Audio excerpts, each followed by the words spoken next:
Hi, welcome to Center Vision Leadership Tuesdays at 2. This is Hugh Ballou, founder of Center Vision Leadership Foundation, and my guest today is my good friend Sherita Herring. I call her the queen of nonprofits. Hi.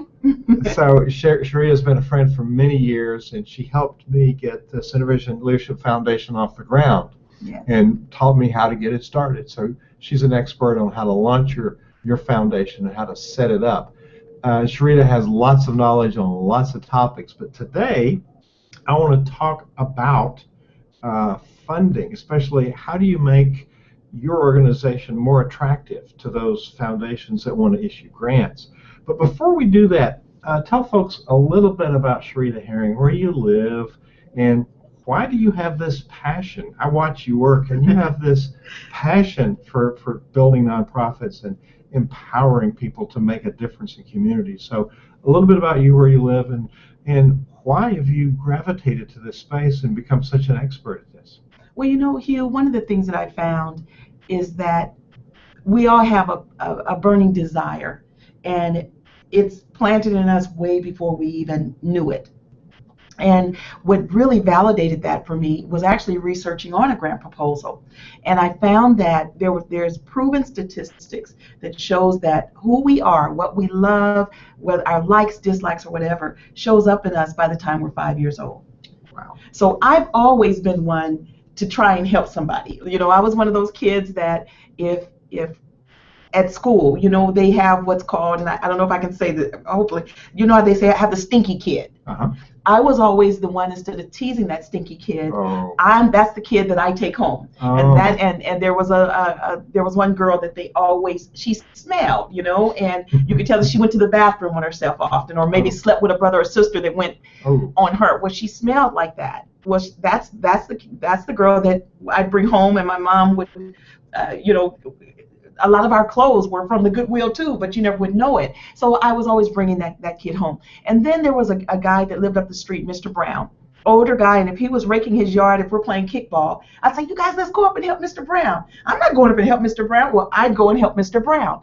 So that has always been me. And so you gravitate to who you are and what you love. And Hugh, one of the things that I also noticed, everything that I love, also I was doing it in high school. I was a junior class president. In my sophomore year, I was the secretary. In my freshman year, I was the treasurer. Well, I ended up running for office as an adult. When I was in high school, I was always on those committees that helped to develop and raise dollars to expand the programs and services in school. As an adult, I teach grant writing, and I help businesses show up and build their capacity. So whatever you truly love, it keeps showing up in your life. And so this is just a natural thing. I had no idea about nonprofits. I had no idea what grants could do. I just kept doing what I loved, and I just happened to become a director at a YMCA. After I moved here to Los Angeles from Kansas City, Missouri, I was looking for programs where, as a single mom and moving to a city that I didn't know anyone, I wanted a job that would allow my kids to also be there. And I just happened to be looking in the newspaper and saw a YMCA, and the rest is history. I went there, became a director. From there, I started my own company to be able to work with organizations ongoing. So it's like my path. I just kept following what felt right for me. And that's why I teach people how, no matter what your passion is, there's profit for it. Because I believe that the original GPS is God. And as long as I follow what God gives me, and I keep him in praise, and I stay in service, what better GPS is that? God's power system, yes, right? Yes. So yes. In the first edition of Nonprofit Performance, you wrote an article about nonprofit as the stepchild of business. Stepchild of business. What is that about? It's coming out next week. Well, you know what? When you hear the term stepchild, you always think negative. Even with fairy tales, if the stepchild was always the one, like even Cinderella, she was the stepdaughter, and the mean stepmom. See, stepmoms are also looked at negatively too. People always expect more of the stepchild. And even when they show movies, the kids from that parent will get away with everything, but they want the stepchild to do more. Well, when I look at the way people are about nonprofits, They have unreal expectations of nonprofits. Mhm. For instance, when someone starts their for-profit business, they don't go looking for someone else to raise their money. They pull up lift their sleeves and they get in there. But the moment someone starts a nonprofit, oh, I need a grant writer. Instead of them looking for their dollars, they want to go and get a grant writer. And I've seen people that have been trying to get investors or get money for their business, trying to get it in revenue for 15, 20 years. But the moment someone starts a nonprofit, the very first grant that they submit, if they don't get it, oh, I knew I should not have started a nonprofit. Oh. You have unreal expectations, but a nonprofit is a corporation. Yep. And grant funders are investors. So you have to be prepared for those investors. So they're investing for results, not for profits. They are the result. Absolutely. Their return on the investment is what the dollars do, and is also the write-off, instead of them giving dollars and expecting a financial return. So what does all this have to do with successful grants? So if you want to get a grant, you just hire somebody to write it, or is there more to it? There's definitely more to it. For one, Hugh, I can't tell you how many organizations I've heard them say, you know what, I've hired 5 grant writers and we haven't been successful not once. Mm. For one thing, I asked them, have you ever taken a grant writing class yourself? And they say, no, I'm not going to be my grant writer. But if you don't know what is expected in a grant, Mm-hmm. if you don't know what a good grant writer sounds like, Mm-hmm. see, when people are going after dollars for their for-profit, they know what should be, what that investor looks like, what it sounds like, as far as what should be on their documents. Mm-hmm. But no one wants to do that same kind of homework when it comes to a nonprofit. Mm-hmm. And so a grant proposal is not just an application like filling out for employment. It is talking about you. It's talking about your background, your strategies, who you've been working with. The grant writer doesn't automatically know that. See, a grant writer, think of a grant writer as a stenographer, because that's all they are. A grant writer is a stenographer. They listen to you, and then they fill in the grant application. They don't have a magic wand. No, and people expect that magic wand. Yeah. So, Oh, but see, my. a grant proposal is asking about your structure. It's asking about your strategic plan. It's asking about who are you and what have you been doing. It's asking about who are you going to be working with and what are the issues that you're going to address. When you hire a grant writer, they don't know that about you. They have to interview Right. you and pull that out of you. Right. But it's not as hard on the grant writer if you also know what is included in that grant proposal. Absolutely. So there's some organizations that are more attractive to granting organizations, and you talked about investors, and we work with entrepreneurs Mm-hmm. a lot, and many of them are raising money, and there's certain things that investors look for. Mm-hmm. The strategy. What Yes. are the measurable outcomes? And I'm Yes. sure grantors Yes. want to see, what's the impact of this money? Your budget. Have you got really sound financial projections? Do you know how much cash you need for what, and are those projections tied to your milestones? And then, do you have a really clear vision that's practical, and have you proven it's going to work? And the final one you've alluded to, but I want to talk more about that, is the people side of this. Do you have the team that can actually implement? Do you have the community empowered? So are those in the business world and their investors? If you don't have the team, it ain't going to work. So that's a big one. That's like, have you built the capacity of your board, and does your staff have the leadership skills? So is that one of the important benchmarks with grants as well? Definitely. And that's why, too, they want to see collaboration. See, oftentimes that qualified staff doesn't have to be right up under your umbrella. Uh-huh. See, when you collaborate, because let's say you and I collaborate, Yes. see, then you don't have to worry about having that hired staff is your collaborative partner. Okay?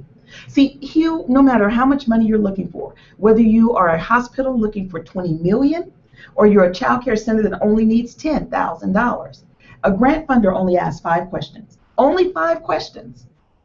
Who are you?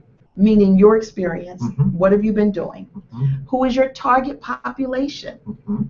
What are the issues that you're going to address with that target population? Mhm. What are the expected outcomes? Yes. And then how much money do you need? Okay. So whether you're building a hospital or need toys for a child care center, you're still answering those 5 questions. And so often when someone says they're ready for money, Sherita, I need a grant right now. Oftentimes they're still not ready because their structure is weak. Maybe they don't have a good board of directors. Mm-hmm. And so often, Hugh, whether it's a small business or a nonprofit, so often their board structure is not correct. Oh. See, because your state has a different set of guidelines than what grant funders and also the IRS looks at. Really? Some states only require that you have one board member, Correct. and it can be you. Correct. If you think of yourself as an investor, okay, Mm-hmm. and if I'm asking you for $500,000, and I have one board member and it's me, Mm-hmm. how comfortable are you with corporate governance, monitoring what goes on with your dollars, if I'm the executive and I'm the only board member? Not very. But people don't think about that. Uh-huh. And see, you are an investor. Grant funders are investors. They just want to make sure that the money is going to do what you say it's going to do. So that's why they ask, who is your board and what are their affiliations? Not that they want to keep the board with their thumb on you.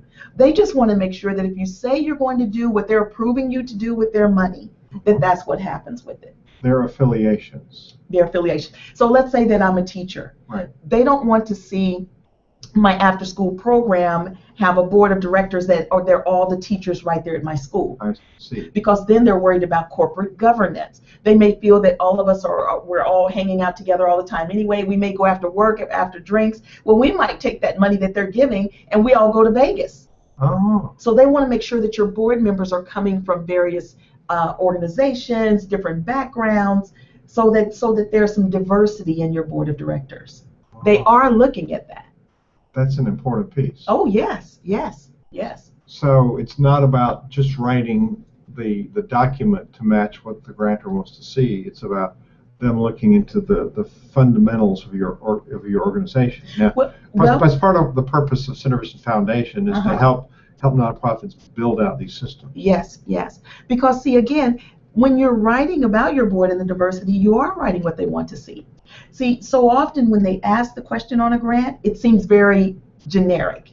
They may say, what is the structure of your board? That may be all they say. But they're wanting to see board diversity. They're wanting to see how often do you meet. They're wanting to see how involved is your board with some of the decision-making processes. Mm-hmm. See, though that question may seem just very vague, they wanted an experienced grant writer and an experienced executive would know how to answer that question. Excuse me, Hugh. Let's say that I just answered the question they asked, what is the structure of your board? Mm-hmm. And as a grant writer, I just said, we have 5 board members on our board, Dr. So-and-so, Mrs. So-and-so, the JBE company, and that's all I said. If you had the set of eyes and ears and knowledge of grant writing as the executive, you would be able to see that grant writer answered it too weak. And that's why I teach executives grant writing. Okay. Because when a grant isn't accepted, when it's turned down, it's also that executive's fault.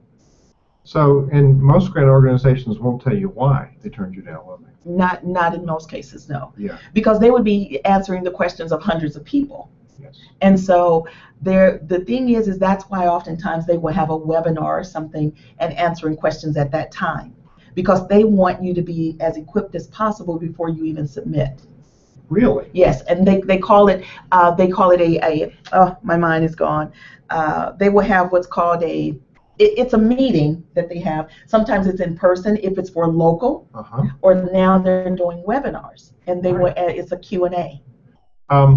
So you also teach people about grants, this 360 thing. What is that? Collaborative 360.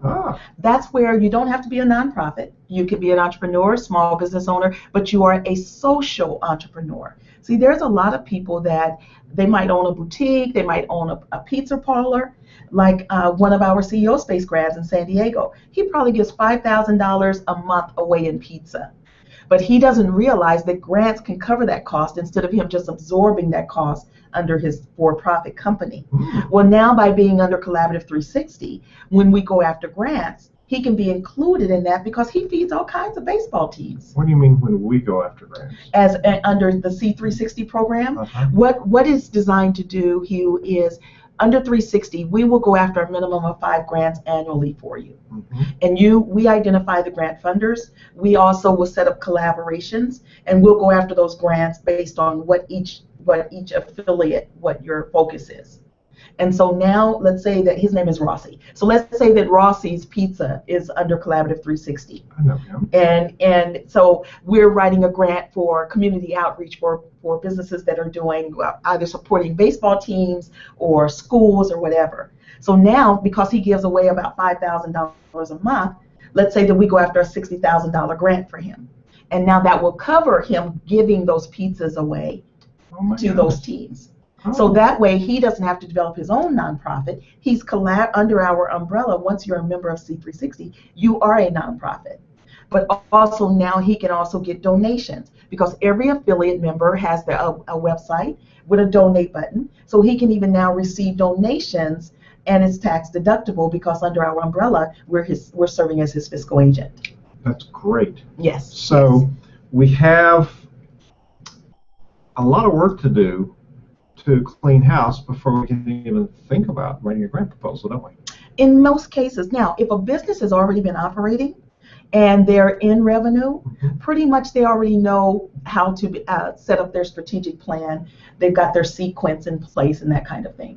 One of the things that I find, Hugh, when people immediately start a nonprofit is they say that, for instance, let's say that it's a youth program and they want $2 million to get a building for a gym.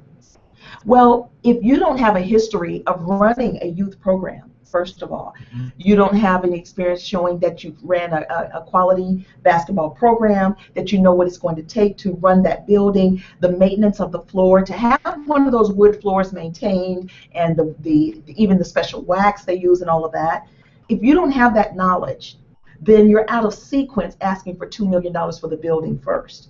What you may want to do is ask for dollars to lease someone's gym, run that for a year, get the grants to cover your lease, and to hire the staff to do that. Now, after you've run that building and you have a history, then now you can be more in sequence when you're asking for the building. Oh, I'm sorry. Let me turn this off. When you're asking for the dollars to support your program. So again, so often people are out of sequence because they're asking for, it's like asking for a platinum card and you don't have any credit. So you might have to start with that secure card, putting money down and starting that way, and then leading up to having that platinum card. We're live today, Season 2 with Sherita Herring. Last week we had Ed Bogle talking about strategic planning, and that's part of the structure, is having measurable outcomes and a defined strategy for getting to where you want to go. Next week we have Devin Thorpe, who's an expert in crowdfunding, which is a whole other way to attract funding. Yes, so yes. You're talking about the executive director runs the organization, and funding is part of their umbrella. Yes. So to be smart about what's going to make you and your organization attractive for grantors. Now, there's a lot of people looking for grants. Do they suck up all the money? Is it very competitive? What's it like out there? It's no more competitive than going after an investor or getting a loan from a bank. See, I've had people say, well, Sherita, I'm submitting to this foundation, and there's a whole lot of other people submitting to them. How do I know that they're going to have enough? When a person goes to Bank of America or Wells Fargo and submit for a business loan, do they know how many people have applied? Do they know how much money is available? Because they're not going to give all that money out of that bank. But that's what I mean about stepchild of business. People have a different expectation than when they're going after dollars for their. They don't even think about, is there enough money when they start their corporation? Do they? They don't even think about where that money's going to come from initially. But when people start a nonprofit, oh no, I don't know if I want to start a nonprofit. I hear there's not enough money. And that is not the case. Matter of fact, not only are there millions on top of millions annually coming from the government, there was over, just even since 2007, there's been more than $300 billion in non-government grants. And as of 2 years ago, now Warren Buffett, Bill Gates, Zuckerberg, Ted Turner, they all have formed what's called the Giving Pledge. And you can see that. You can go to thegivingpledge.org. And it shows you 100 plus billionaires. Then now they've signed a pledge. They're giving 50 to 90% of their wealth to the nonprofit arena in grants. That added another $980 billion annually. Oh my goodness. So are there grants that aren't awarded, that nobody qualifies for them? Millions go back every year. Do they? Not just because no one qualified, people haven't been submitting. Really? That's so, I mean, it's crazy. So when people say there's not enough money, millions go back every year, Hugh.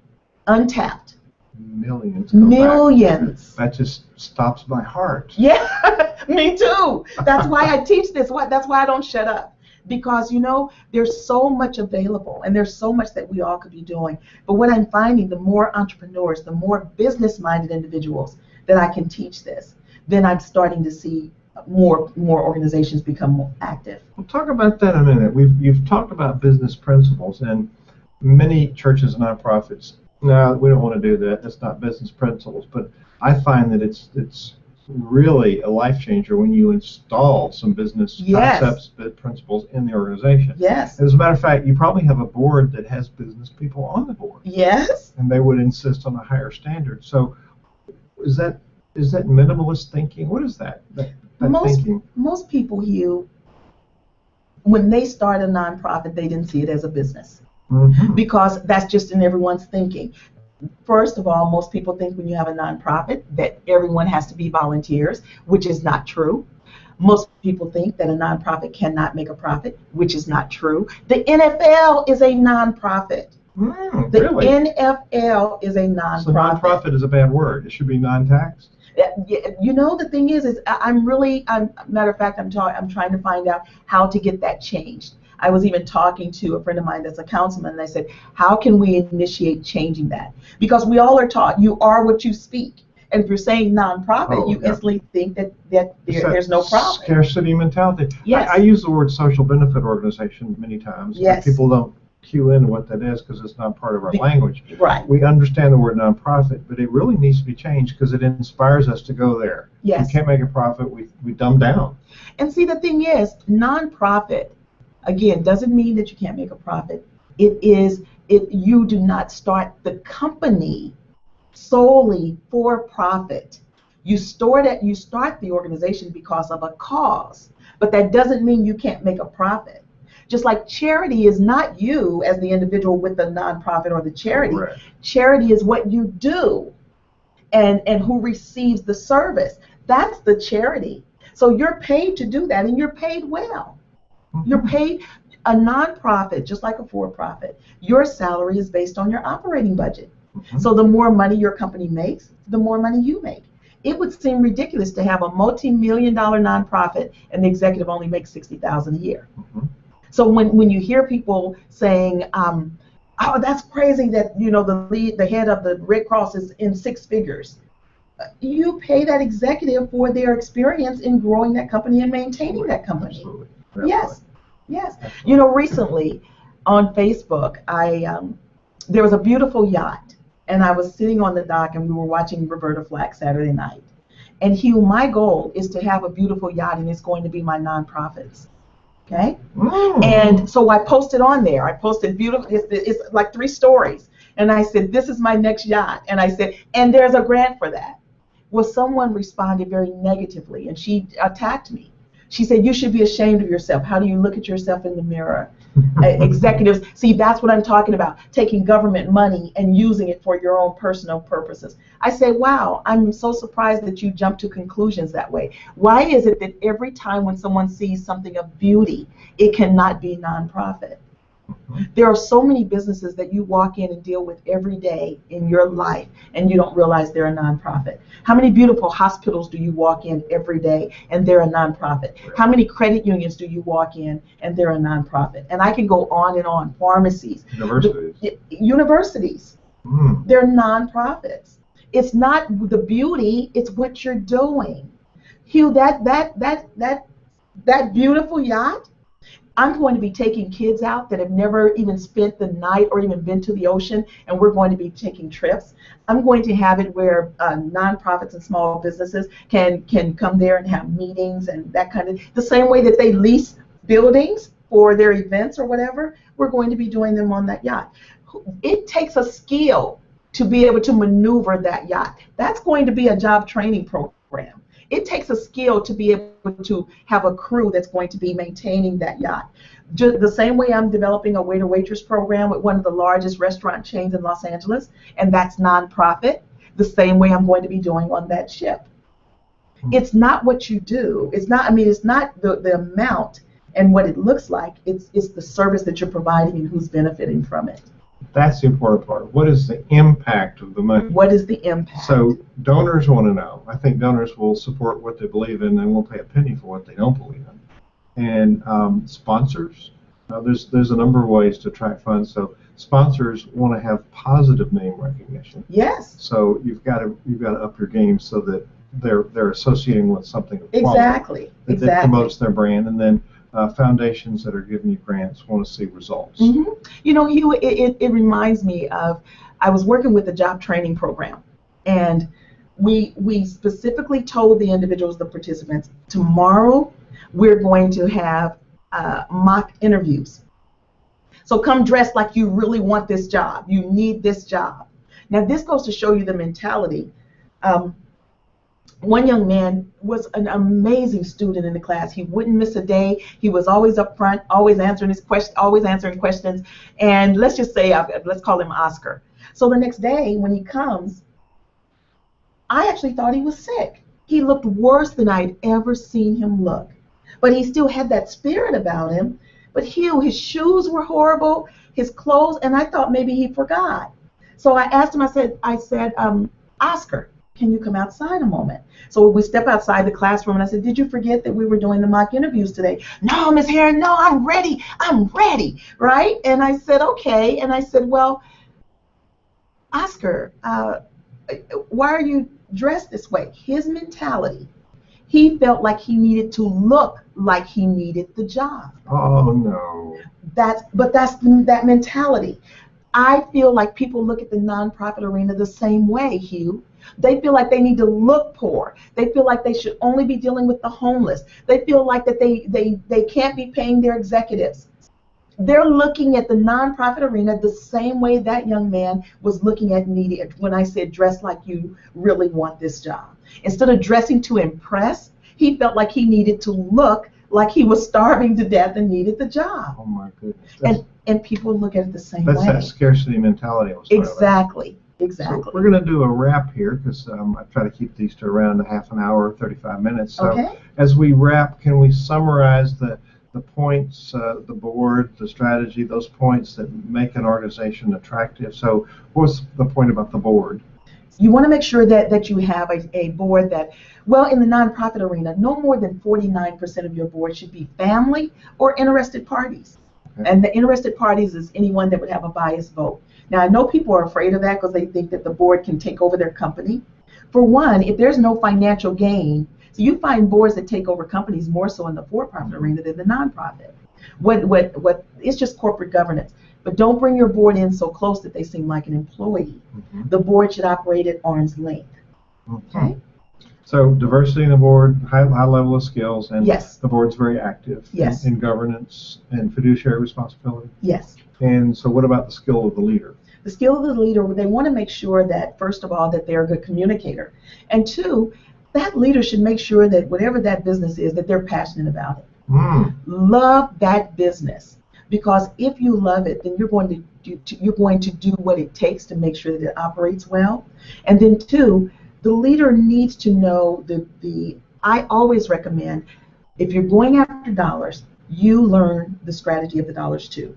I think that every principal of a company should take a grant writing class, whether it's for 3 hours or 1 day, because you've got to develop a new set of eyes and ears and conversation. And then that way you know what goes into that grant proposal. Just like being here at CEO Space. If you're collecting all these CME cards, when you take it back and just drop it down on the desk of the grant writer, they have no idea what those are for. But if you have the eyes and ears and language of the grant proposal, you'll say, you know what, Sally, this one, he would be a great collaborative because his organization is doing this, this, and this. And so he can bring his skill set and do that. This one right here, this would work well for that project that we're doing this. So because remember, a grant writer is only a stenographer. They're only as good as the information received. Wow. So if you're bringing that information, then now you're going to be successful in those grants. So the board, capacity built and active and diversity, Yes. the leadership skills in your leadership team. And what about the plan, the overall plan? Make sure you're in sequence. Like that organization that they wanted to get $2 million for a gym, but they hadn't even ran a program yet. Okay. Make sure you're in sequence, because grant funders can tell when you're out of sequence. So make sure that first the project is that the structure of how you're running your programs. And again, I'm saying programs instead of departments. See, in the nonprofit arena, when you're talking about the different aspects of your business, those are departments. But in the nonprofit arena, they're mostly called programs. Great. Just like customers and clients. In the for-profit arena, you call them your customers, your clients. In the nonprofit arena, they're called target population or program participants. So that's why I say executives should also learn the language of the nonprofit arena. Because if a grant writer is not writing in the nonprofit language, you would know it. And you would be able to spot a poorly written grant proposal. So that's helpful. That is so helpful. The right language, the right preparation with your board, your leadership, your strategic plan, your sequence for your business. We're calling nonprofit, social benefit, yes, non-tax organization. Sherita Herring, my friend, you've been absolutely brilliant today, and I've learned so much myself. Oh, good. Everybody Thanks for having me. that's on this hangout learned it. So if you have other questions for Sherita, send in your questions to info@centervisionleadership.org. And will you answer some questions? I just asked them to send them in. Yes, yes, I will. So and we have a chat Thursdays at 4. Tuesdays at 2 is the video hangout. Thursdays at 4 is the chat room.